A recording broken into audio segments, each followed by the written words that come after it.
All right, I'll call the meeting to order at 7:02. Can we have a roll call, please?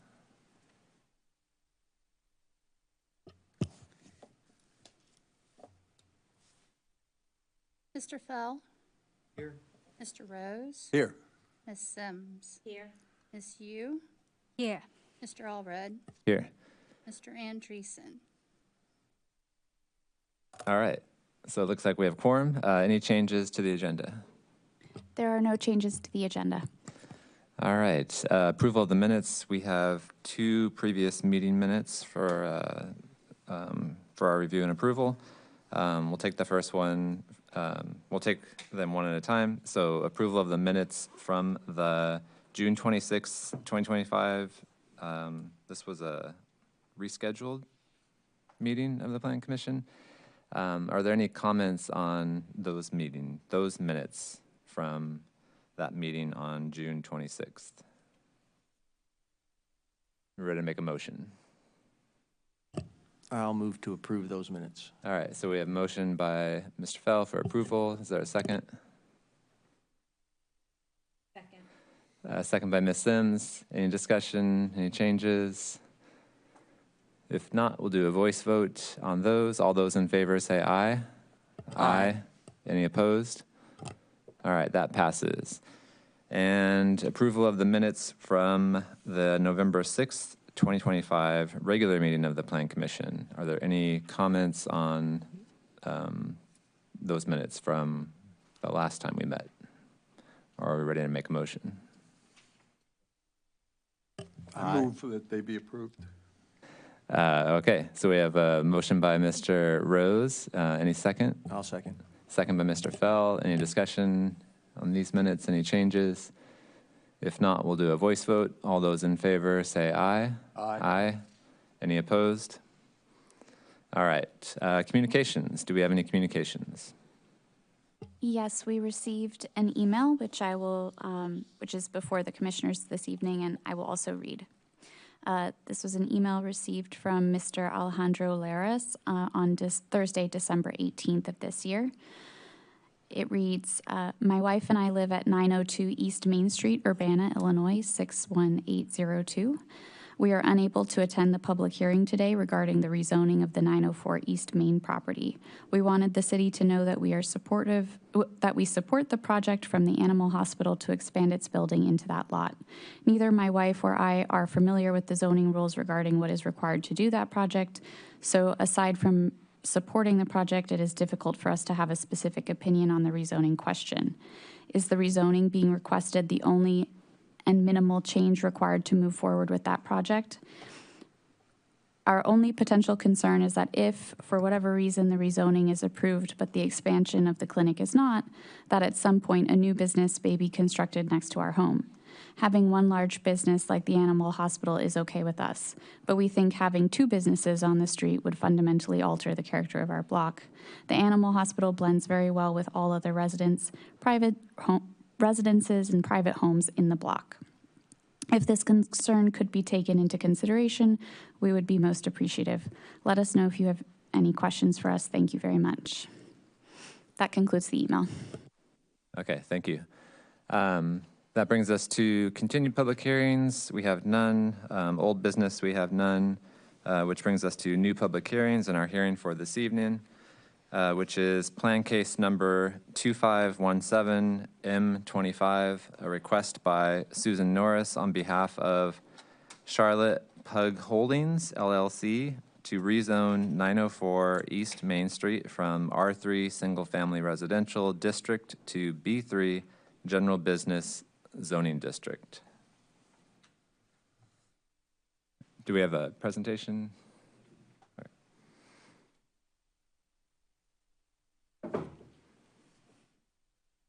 While they're getting set up, I'll just go over briefly how the hearing will proceed. First, we'll have a presentation from staff explaining the background of the case and the standards that apply and staff's assessment and recommendation of how the applicable standards have been met or not by the applicant. Then we'll have a chance for the commission to ask staff questions about the case, followed by an opportunity for the petitioner, that I'm assuming is who's in attendance this evening, for them to address the commission if they'd like. After that, we'll open up the public input portion of the hearing if we have anyone that shows up, and people have a chance to address the commission about the case. With that, I'll turn it over to staff. Thank you. Good evening, Chair, members of the Plan Commission. For the record, my name is Aimee Russi, Planner 2 with the City of Urbana. Tonight, I will be presenting the case number 2517-M-25.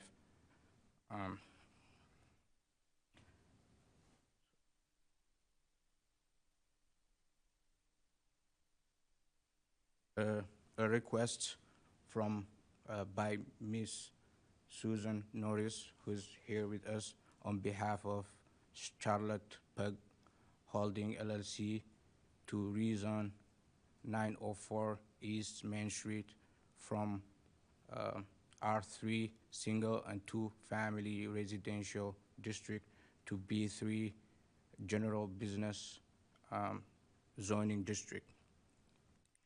Before I begin, I would like to note that staff are recommending approval of the zoning requests, and the remainder of the project will outline the analysis and findings that led to the recommendation.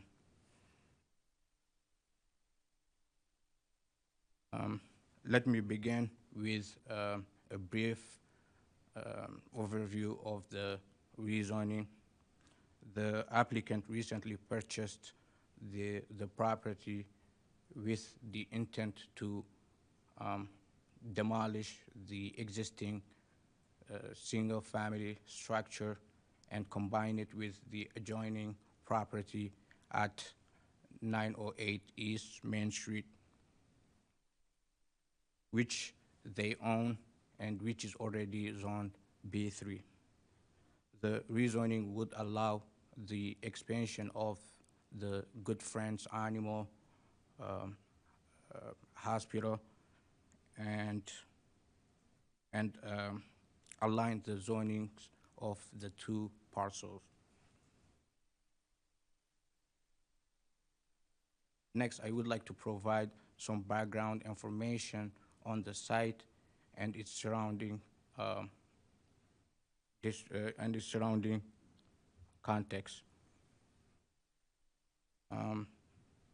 The property is the hashed rectangular lot. It's about 7,300 square feet and currently containing a deteriorated single-family structure planned for demolition, which was used by the city's fire department for training. It's surrounded by residential uses to the north, west, south, with the Good Friends Animal Hospital to the east, which is zone B3.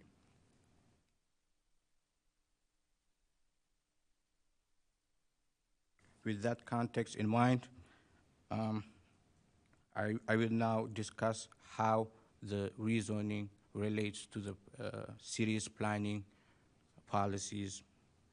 The 2025 Imagine Urbana Comprehensive Plan identifies the area as Neighborhood 1, where incremental redevelopment and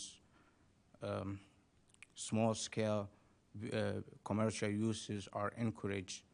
The rezoning supports Big Move 7, promoting incremental development, and Little Move 7.3, which encourages allowing small-scale businesses within the neighborhood.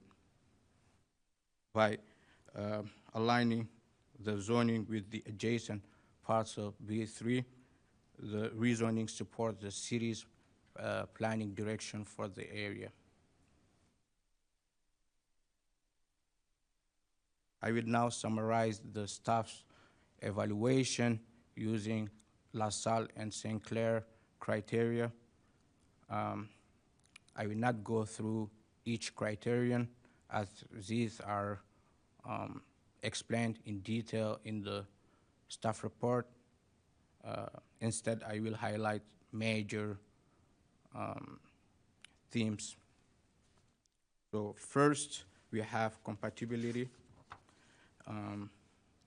The property is compatible to the adjoining property, which is in B3 district and has long operated without any known conflict with surrounding residential uses.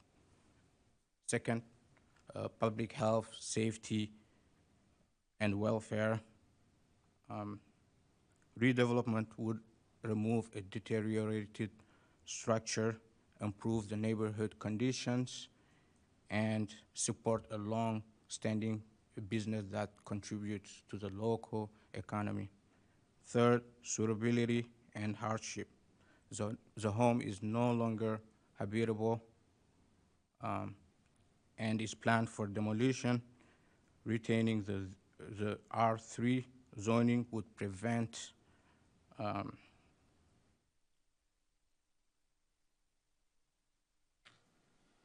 the reasonable redevelopment of the site in conjunction with the adjoining property. Last, planning intent. The request aligns with the city's comprehensive plan goals and planned direction for the neighborhood one. Based on this analysis, staff identified several key findings. The rezoning supports the expansion of the neighborhood serving business. It removes a deteriorated structure, improves neighborhood condition. It's not injurious to the surrounding residential uses. It avoids hardship that would result from keeping an outdated zoning classification. For these reasons, staff recommend that the Plan Commission forward the map amendment to the City Council with a recommendation for approval. This concludes my presentation. I'm happy to answer any questions. All right, thank you. Mr. Say, is that how you? C. C, okay. Any questions for staff? Mr. Fell. I have a couple.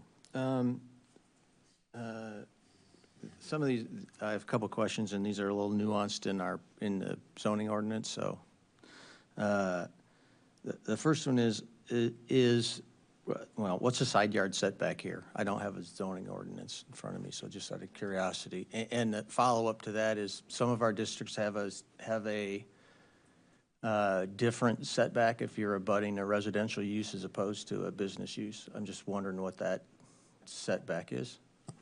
So in an R3 residential district, the minimum side yard in feet is 5 feet.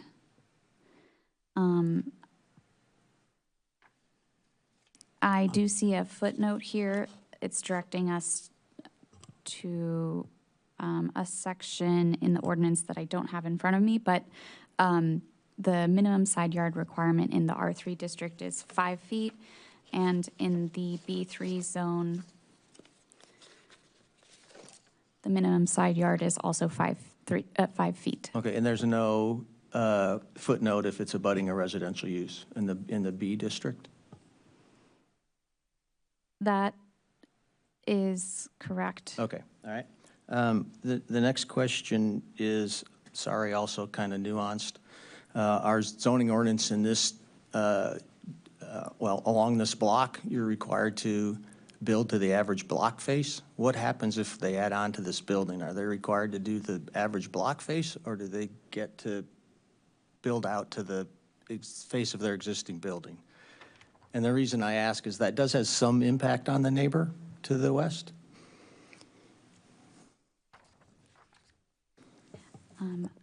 I am not able to answer the question on the block frontage Okay. at this time. All right, then the last one is, I think, easier. Okay. The alley that kind of shows up on the north side, that's been vacated, it appears? Correct? Okay, that's just a question. All right, that's it. Thank you. Other questions for staff?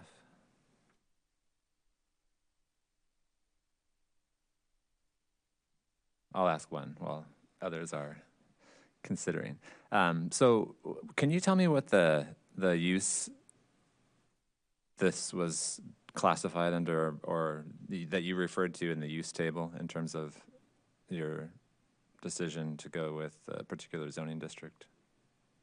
Land use? Yeah, I mean, it's an animal hospital, but I don't know that we have animal hospital as a use, do we? It's B3. No, the actual principal use that's described in the table of uses in the zoning ordinance. That was interesting, actually. We were looking at the different land use categories, and there were, remember we did this analysis, and there was sort of several options for the service providing business, and we went with a general commercial categorization. But that is an interesting point because of the it's not medical use. This is service for the care of animals. Does that answer your question? Well, so what I'm really getting at is I'm trying to. This was brought up in the communications, the email that we received, but it was something I was thinking about beforehand as well.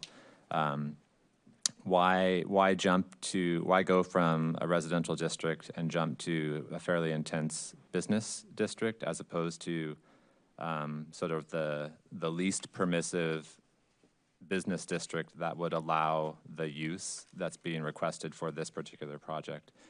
And I ask that because we've had a couple cases in the past where we've rezoned something in support of a particular project and a particular property owner, where the project didn't end up happening and something else was proposed that took advantage of the array of uses that a particular zoning district allows that wasn't necessarily intended. And so that's a major concern of mine. And if we have the option of a less permissive zoning district that would allow this project to go forward, which seems like it's something that there's support for, I think that would be something that we'd want to know. Yeah.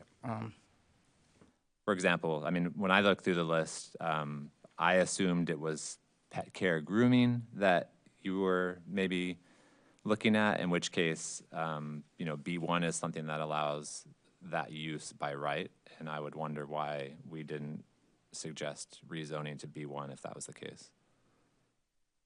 Because we wanted it to be consistent with the adjoining property, which is already B3, and is the same owner. Okay, but it's possible that the fact that there is a B3 use in this residential area is problematic to begin with. So I'm not sure that that's necessarily an argument that I buy, but we can save that for discussion amongst the commission later.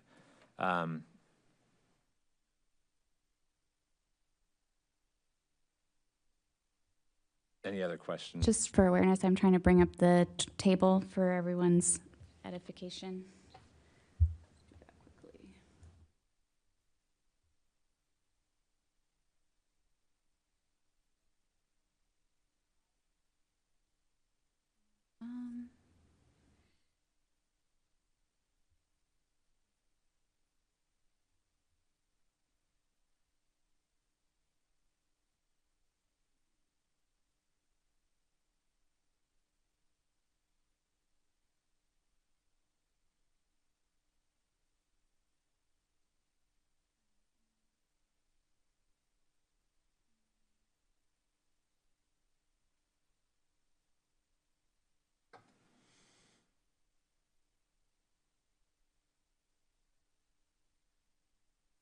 Okay, we can refer to this as needed through discussion. Okay. Another question. So you mentioned, or you showed on a map that the place type in the recently adopted comprehensive plan's future land use map shows this area as being classified as neighborhood 1. Are you saying that you think the B3 zoning district is something that is a good fit within the general description of the neighborhood 1 place type? Is that your assessment? Yes, because it's compatible, again, with the adjoining property, which is B3. It removes deteriorated structure and improves the neighborhood's conditions. And also, it prevents hardship that would result from, keeping the outdated zoning classification. Okay. Thanks. Any other questions for staff?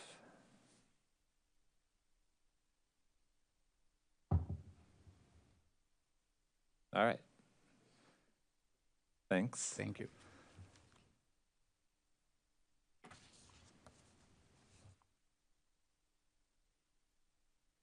Okay, so at this point, we'll offer the opportunity for the petitioner to come forward and address the commission if you'd like.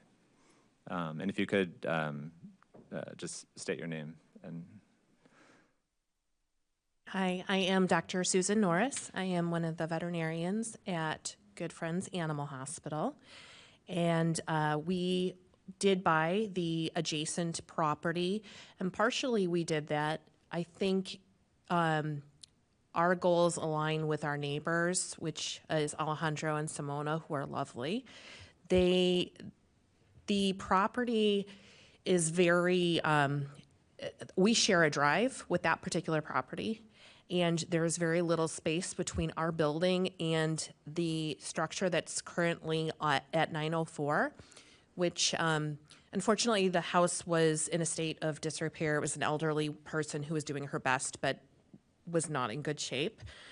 And the drive that goes between our property and what was previously her property is very small.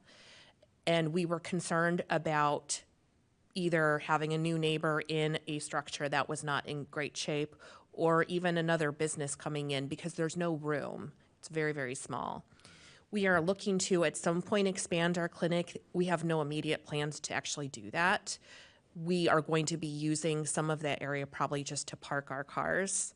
But we are invested in this neighborhood, and we don't want to have another business, some unknown coming in. We would rather use it as green space, if nothing else, than to have another entity between us. So the goal would be at some point to expand. That would be in probably a couple of years, and that would be in conjunction with our neighbors, because we want to make sure that everyone's needs are met and we have a really good relationship with our neighbors.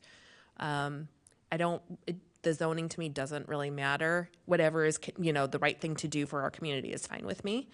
And that includes our current zoning for our animal hospital. If that needed to be changed, I'd be open to that. It makes no difference to me. And I'm happy to answer any questions. thank you. Any questions for the petitioner? All right, thank you. Thank you. Issue? Did you have? Oh. Okay. Was there something else from staff? I would actually be curious if the petitioner could describe the uses of the current veterinary clinic and what that encompasses. Sure. Right now, we do exams. We have a surgery area, so we provide surgery. We do have 4 boarding runs, but we don't do like regular boarding. It's usually more of a medical board situation if we have a critically ill patient who's hospitalized. It's not we wouldn't, for example, take John Doe's animal who doesn't utilize our clinic to board their animal. We are cognizant of the barking and things like that, so that's not our service. So it's really care, routine care, hospitalization, intensive care, surgical, kind of everything within an animal hospital. Does that answer the question okay? Thank you. Yeah, I was curious if there was on-site boarding, so appreciate that So detail. there is technically, but again, it's medical. Perfect. Thanks. Thank you.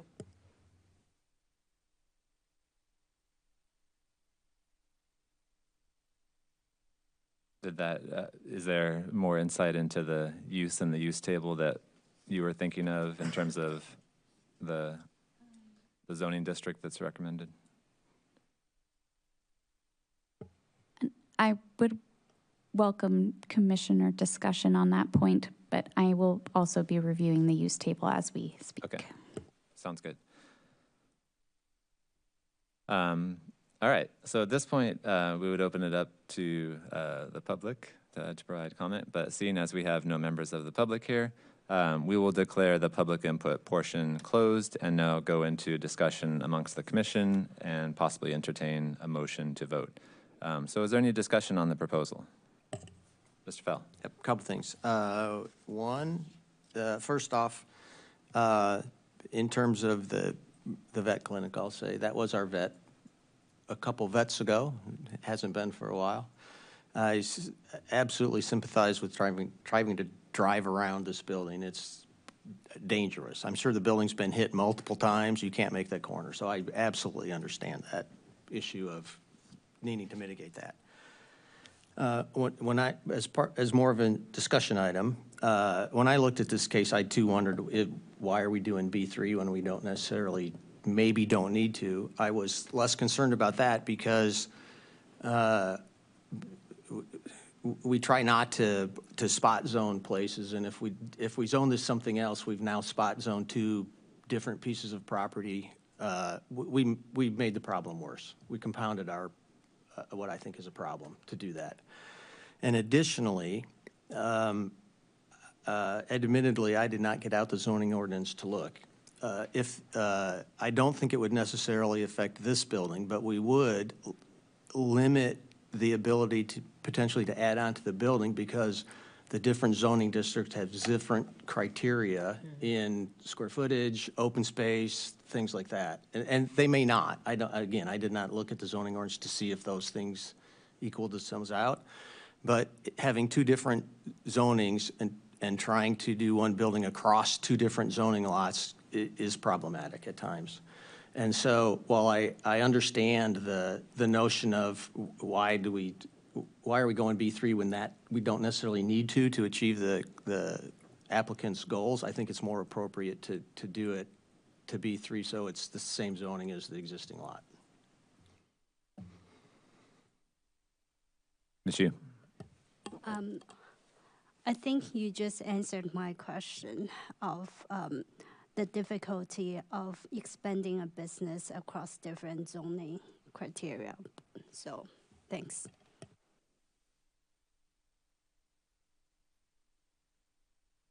Also my question. Okay. Yeah, I mean, that's something I hadn't thought of, but I am still concerned about rezoning something for a particular project and a particular owner where if that project and that owner goes away, doesn't happen, or something happens in the future, the list of permitted uses in this zoning district are quite extensive, and many of them are not, to me,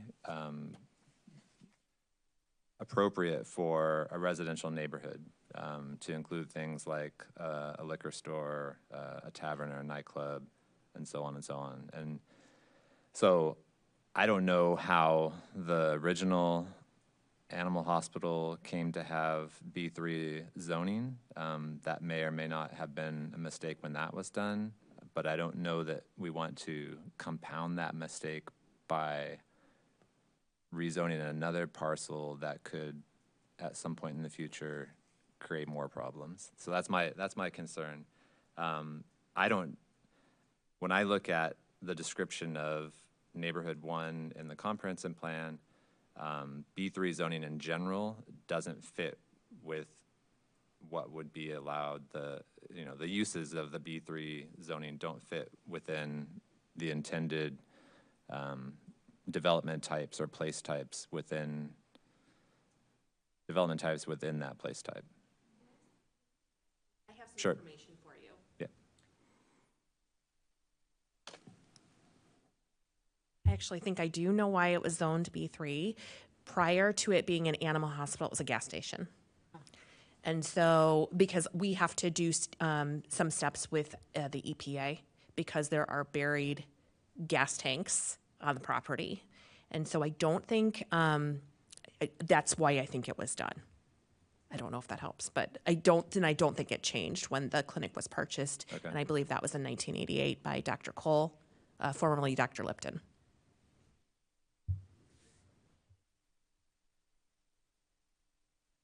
Can I weigh in on this one? How would you feel better? And I don't know how the applicant would feel about this, and I don't know how this works procedurally, if they withdraw this case and rezone both of them as B1. I would, just because I think just in the past year, we've gone through this where we had a property that we had rezoned previously a couple of years ago for a project, didn't happen, and then someone came in and wanted to do something that was incompatible with the surrounding uses, but was allowed by this particular zone that it had been rezoned to. And I feel like we should avoid repeating that kind of mistake, and this to me has the potential for that, regardless of the intentions of the particular property or the current property owners, and whether or not this project is a good fit, which I think it is. I think we should try and figure out how to allow for this project in a way that doesn't potentially allow for lots of other incompatible uses that the adjacent neighbor already brought to the attention of the commission. So I guess that would be partly a question for staff about the efficacy of rezoning, downzoning the current parcel and then rezoning to B1 for the parcel under question.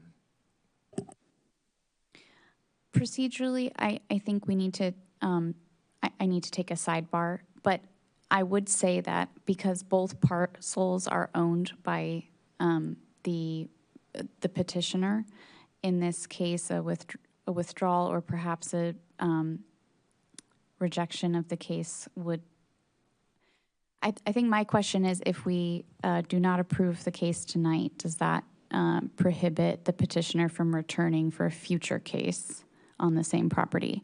But if not, then I think pursuing a rezoning of both parcels is feasible, given that there is no development time pressure and the petitioner controls both parcels. So I'm sorry, I'm answering a question with a question, but in terms of the intent, I hear what you're saying. I think it could be appropriate. I just need to confirm. I don't know. Could I absolutely do not want to speak for the petitioner, but if they were agreeable to just withdraw the case, then we haven't done anything with it.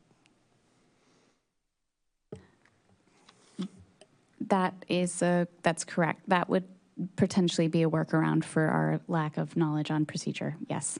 Thank you, Mr. Fell. So procedurally, we could take no action and say continue the case, and in the meantime, you could either find the answer to your question. No, I do think it needs to be a new case.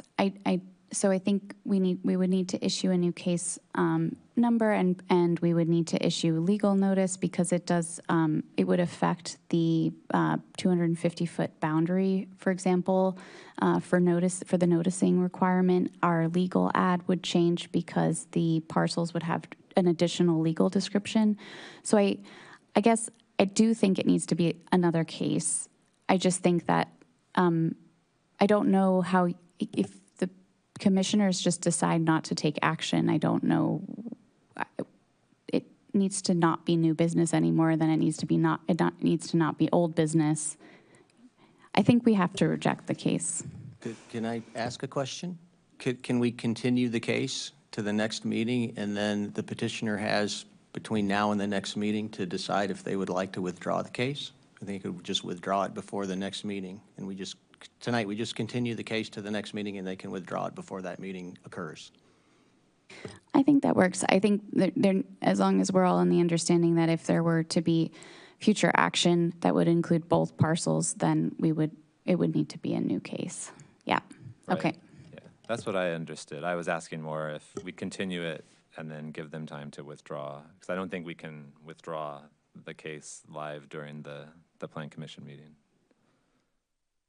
Thank you. Yeah. Can I ask, Ms. Sims. this sounds like a workaround. However, my practical question is, could the original parcel that was formerly a gas station, which I'm imagining creates complications, I don't know. I guess I would wonder about because of the environmental issues and maybe some of the considerations that it became a B3, I guess I would wonder if B1 would still fit the criteria if there are special conditions because of the land or, use. That would just be my question, and maybe I'm not wise enough to know that, but I'm just thinking, if it was a former gas station, it probably had some criteria, there was some residual damage, not damage, but complications to the land. Yeah, I don't know. I would leave that to staff to answer. That's something that can be considered, I think. Thank you for that point. Just to summarize for my help and for all of us, I think we all consider B1 to be, B1 zoning to be an appropriate fit for a neighborhood 1 in the comprehensive plan, whereas a B3 is not a good fit within neighborhood 1. And I think we're all in favor of permitting and indeed encouraging this particular use at this location, and facilitated by however we can facilitate that with an appropriate rezoning decision is good. And I think the last mention for procedure, continuation and putting it in the hands of the applicant for how to bring about the best outcome works for me. Great. Yeah, I'd agree with what your summary was there. All right, in which case, it sounds like we are ready to make a motion. And the motion we've been discussing is to continue the case. I'll move that. No, I'd have to read it probably.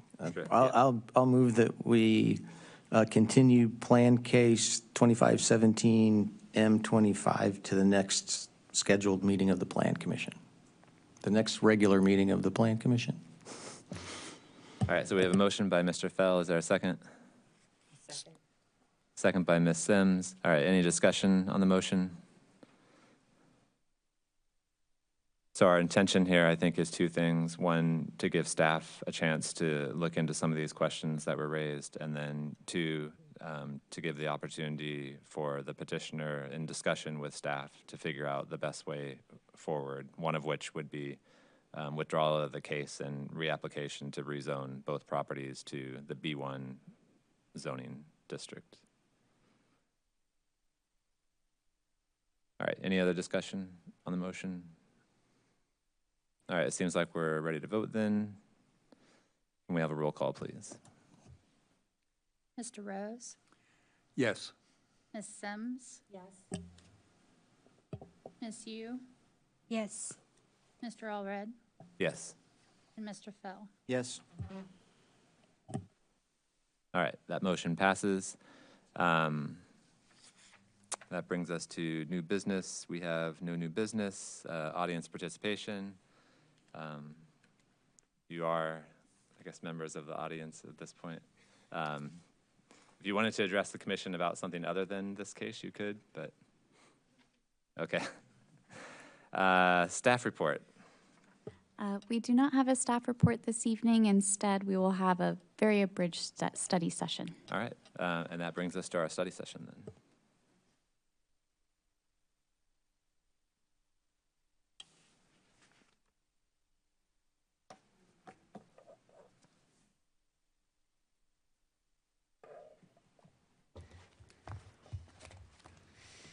All right, good evening, commissioners.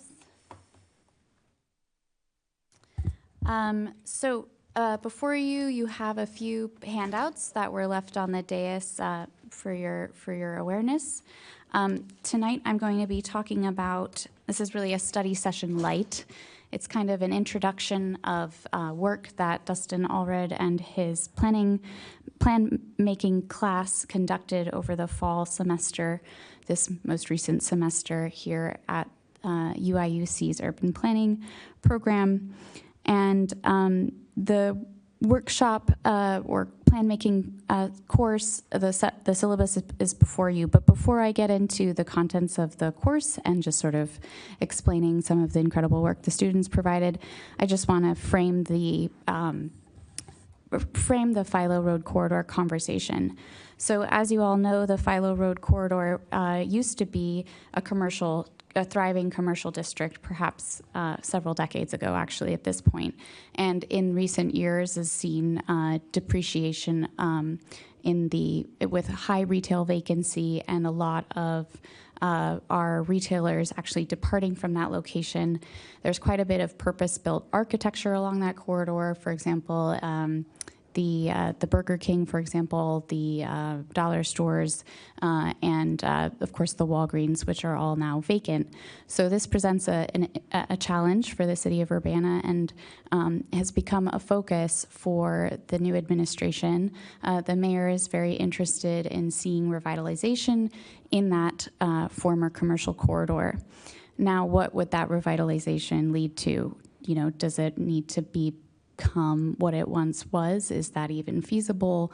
Does it make sense to, given underlying market dynamics, to pursue commercial businesses, or should we reimagine the area entirely? So these are some of the questions that the city is starting to think about and process, and it is a priority for this administration. And sort of building off of that momentum and curiosity, Mr.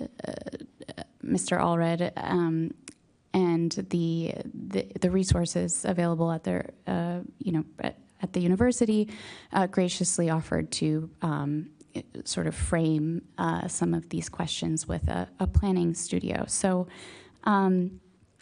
we were very grateful for that work, and I just wanted to introduce it this evening. I don't think we need to have extensive discussion, but we've asked that the students come and present to the commissioners at a future date.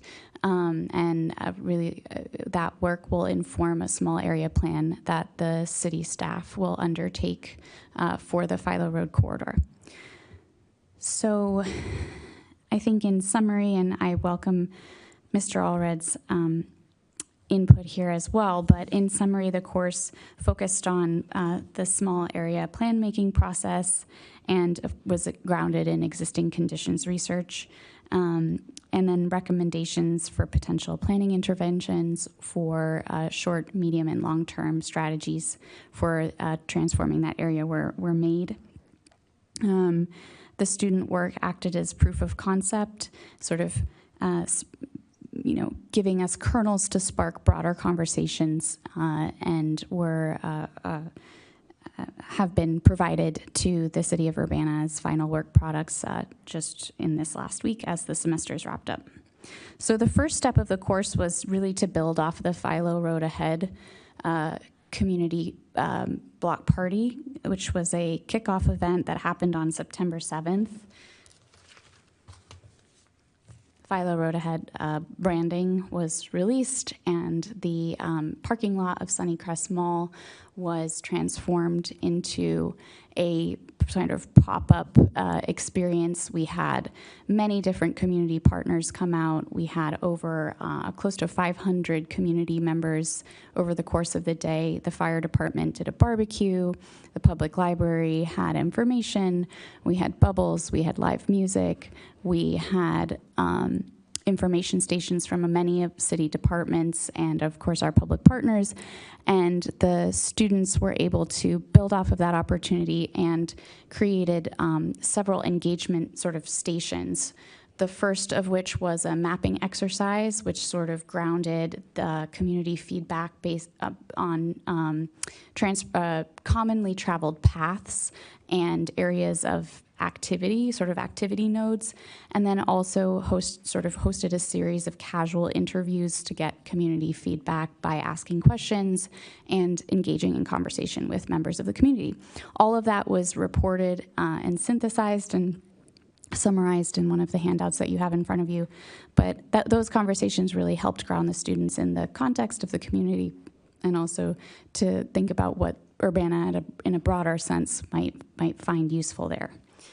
And then secondly, our group of the students built off of the Philo Road Business District Revitalization Action Plan final report, which was produced in February of 2005. So 20 years ago, this report kind of identified the characteristics and grounded it in data. And very interestingly, there's actually sort of, even in this 2005 report, some shadows of what is to come. There was already a sort of a decline of the retail vibrancy in that area. And so some of the students actually went back and looked at this report and kind of refreshed data that had originally been used in 2005. So another excellent exercise in kind of contextualizing the challenges for that corridor. And then finally, I think the latter part of the semester was really devoted to producing those work products that could be used to spark those conversations and reimagine the area. And the students provided recommendations across economic development with a focus on mobility, property ownership, and they also did vacancy analysis. From the economic development angle, we also got some analysis on the feasibility of TIF there, or a business association, with very helpful timelines and sort of thinking strategically about partnership building along the way, and how, it's a very long process to actually create a TIF. Then there was some ideas for tactical urbanism, which were maybe more short-term interventions that could be used with, require fewer resources. The tactical urbanism recommendations are before you as well. That was received very well from city staff, or by city staff, because it's sort of a continuation of the success that we had with the Philo Road Ahead event. And there's sort of more ways to continue that work while still, it's not a block party every time. There are other ways to engage folks in low-cost, high-impact interventions that utilize existing partnerships with nonprofits or even businesses. And then also there were some spatial planning recommendations, which reimagined the area as a residential corridor or a neighborhood, as opposed to a fully commercial corridor. And so those explorations in housing typology and residential neighborhood were very interesting and certainly sparked a lot of conversation. So all of this is to say we really appreciated the work, and the staff will take some of that analysis, especially that existing conditions work, and it will inform, the future small area plan and additional work that we do in the area, so it's much appreciated. But I think tonight basically serves as an opportunity to present this, and again, we would welcome the students presenting to the commissioners in more detail, and then we will have future conversations led by staff on the development of the small area plan. So, all in all, that concludes the presentation or study session. Great, thank you. Any questions for staff on this?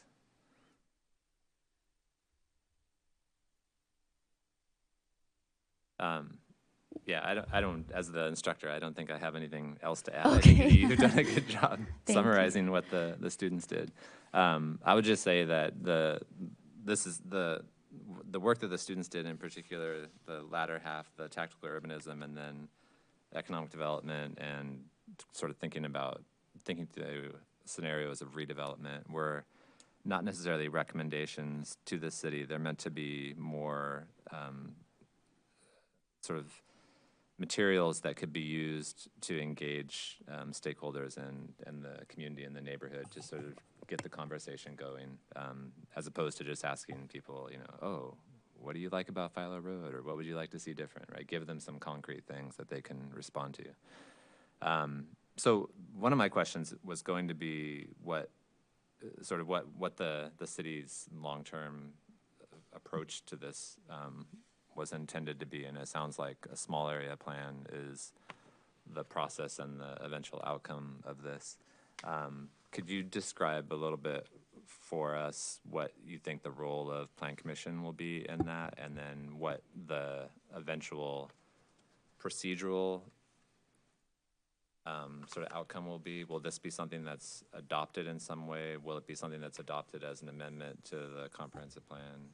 Or if you've not thought that through, that's fine too. But. Well, no, I appreciate you bringing that forward tonight.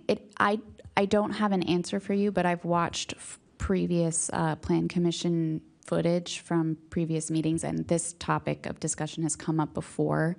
I think it's very important that we enter the small area plan making process with a fully baked idea of how it will be adopted if necessary. And I would like to address that the small area plan is identified in the comprehensive plan as one of our near-term goals. So I think that's a very interesting question. To be honest, from a department perspective, the objective has been to staff up and stabilize the planning division first. Now, from zooming, before embarking on a small area plan, we also have a housing study happening, which we've engaged RPC to provide professional services for that. I do believe the housing study will be very informative for any future planning work. So I'm almost seeing it as a housing study going first, or at least starting first, then the development or beginning the development of the small area plan, and then while keeping the comprehensive plan sort of as our guiding document through all of those stages. And then to answer your initial question about the overall vision of the Philo Road area, I don't know that we're fully ready to, we haven't landed on a vision or a strategy. We're still in the listening phase and study phase. There is a internal Philo Road working group, which is meeting monthly to sort of keep momentum building. And we are obviously looking at immediate stabilization of some of the retail and commercial assets. It's a priority. But in terms of a longer term vision, that's certainly still in development.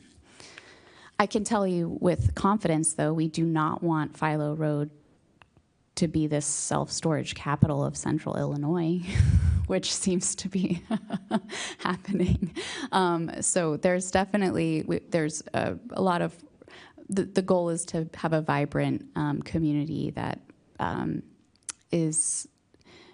really benefits the city as a whole.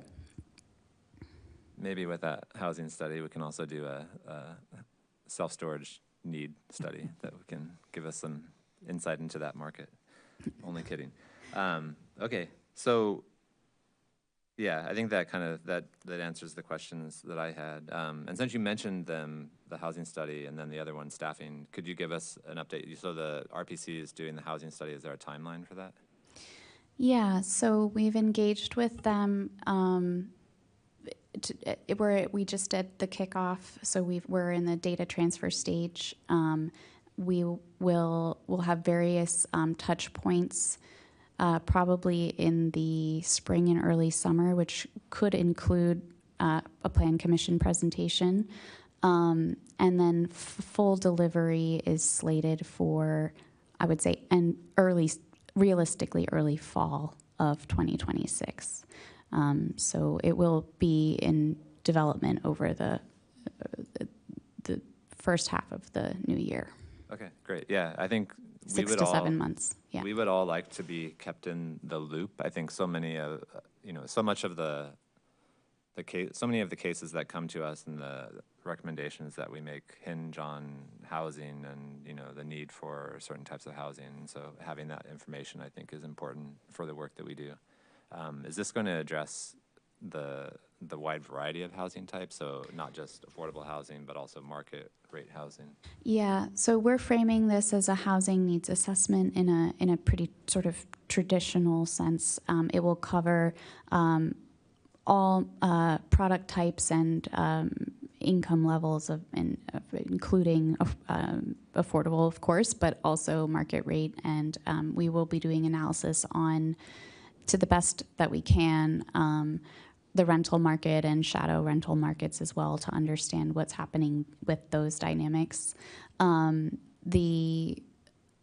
This housing study does include a portion of community outreach and feedback, data gathering through surveys that cannot begin until the students are back and sort of established for the spring semester. But that will be very interesting, and I believe will also include potentially, and I understand that I'm on the record here, but potentially include some analysis of from non-tenant or renter perspective or homeowner perspective, but from a business perspective, what the commercial landlords are actually providing here. So I think it'll be very interesting.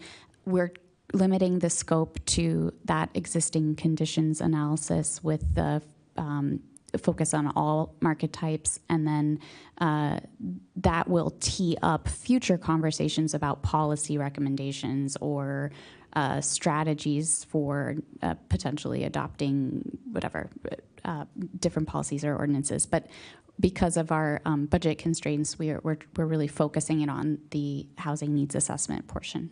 Okay, great. And then lastly, could you give us an update on staff? So we have Mr. C, who's... Yes, we have Mr. C, who's joined us from St. Paul, Minnesota, and this is his third week. So he's jumped right in, which is highly appreciated. We will be... we've extended an offer to a Planner 1 candidate who is also coming from out of state, and should she accept, would be bringing historic preservation expertise to the team, in addition to a wide range of other municipal planning expertise. But I think that will serve us well. And in terms of other staffing in the department, I don't know if that's what you wanted to know. We're working on that too. I will no longer be wearing all the hats, and I'm very, very, very happy that we'll be looking at a stabilized planning division soon, with the plan to release a job posting for a principal planner early in the new year. Okay, great. Any other questions for staff? Did you have a question? So I had just maybe a small question, and I'm going to have to leave.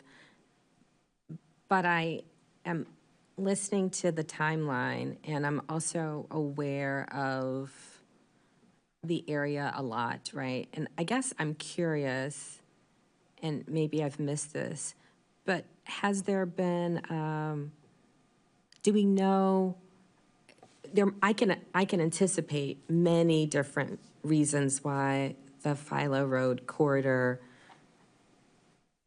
is having so many challenges and has had so many challenges. But do we have data about like why CVS left, why Walgreens left? What were economic variables? Maybe what were sort of messaging and media around the area variables? I mean, the corridor actually was impacted by a lot of, negative characterizations, and I'm sure that only amplified the exodus. But it would be nice to have data, because I don't want us to be coming up with solutions that are disconnected from what the problem was. And I think that there could be some maybe interim solutions that might address some of the problems that may not be complex, right? Because there were a lot of small businesses in Sunnycrest, and I think that that would be a wonderful, I mean, there's a big push for entrepreneurship and a lot of different efforts in that way. But if you don't deal with the messaging about the area, businesses aren't going to want to see it as a viable option. And if you over social service it, then you change the small business. So again, I just wish we had good data about why, and to be sure that our efforts are aligned with making sure that people see it as a safe, viable, you know, engaging area. And there are ways that you can message that aren't necessarily as complicated as. Oh, absolutely. Right. The city's efforts in that area are not will not wait for the small area plan by any means. No, the messaging and communication is core to the mission of this administration. And I also agree that any recommendation should be grounded in data, and we're certainly in that phase now. From an economic development side, we are going to be conducting a void analysis to understand what potential retail opportunities are underserved and could be located there. And then we are also, we've had several conversations with the broker community. They certainly tell you everything that you need to improve, and what could, and the challenges that have been faced, and it's been those have been very valuable conversations, and we are also anticipating reaching out to some of the larger sort of corporate entities to understand their decision, understanding of course that they're not obligated to tell us, but you know, you can at least ask, and then if they don't reply, they don't reply. But that's also certainly part of the strategy, so I appreciate that input. Thank you. Yeah. All right. With that, we are adjourned at 8:05. Thanks, everyone.